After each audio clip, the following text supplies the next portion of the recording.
স্কুলের গেটের সামনে বসে সবজি হাট।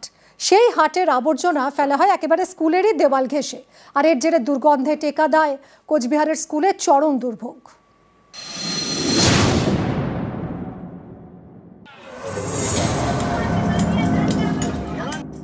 স্কুলের সামনে বসেছে হাট।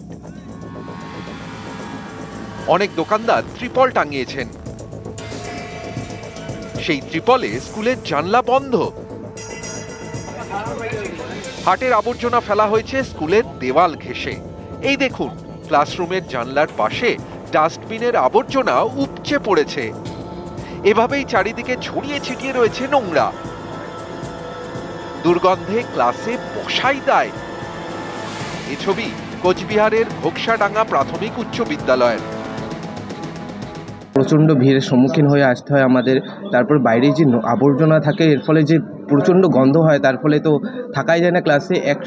মাঝে সাঝে তো আমাদের ক্লাস থেকে বের হয়ে যেতে হয়। বৃহস্পতিবারটা আমাদেরকে বেশি অনেক ভিড়ের মধ্যে দিয়ে আসতে হয়, তো আসতে অনেকটাই দেরি হয়ে যায়।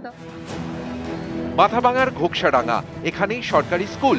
6 থেকে 12 পর্যন্ত ক্লাস হয়। এই স্কুলের সামনেই বসে দীর্ঘদিনের পুরনো সবজি হাট। সপ্তাহে 2 দিন, রবিবার আর বৃহস্পতিবার। রবিবার ছুটির দিন, স্কুল বন্ধ। বৃহস্পতিবার স্কুল খোলা। পড়ুয়াদের দুর্ভোগ চরমে। হাটের মধ্যে দিয়ে হেঁটে স্কুলে ঢুকতে হয়। দিনভর হাটের আবর্জনার গন্ধ, হাটের চেঁচামেচি, তখন ক্লাস করতে সমস্যা। ক্লাসে যে জানালা, সেই জানালাগুলোও তো দখল হয়ে যাচ্ছে, এবং সেখানেও ক্যাচর ম্যাচর সারাক্ষণ চলছে, কথাবার্তা, ক্লাস নিতে অসুবিধা হচ্ছে আমাদের।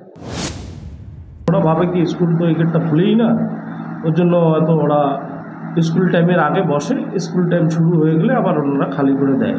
তা সেই সমস্যাটা প্রতি বৃহস্পতিবার যদি স্কুল ওই গেটটা স্কুল টাইমের আগে খুলিয়ে দেয়, তাহলে সেই সমস্যাটা থাকবে না। কোচবিহার থেকে রাজেশ দাস, নিউজ 18 বাংলা।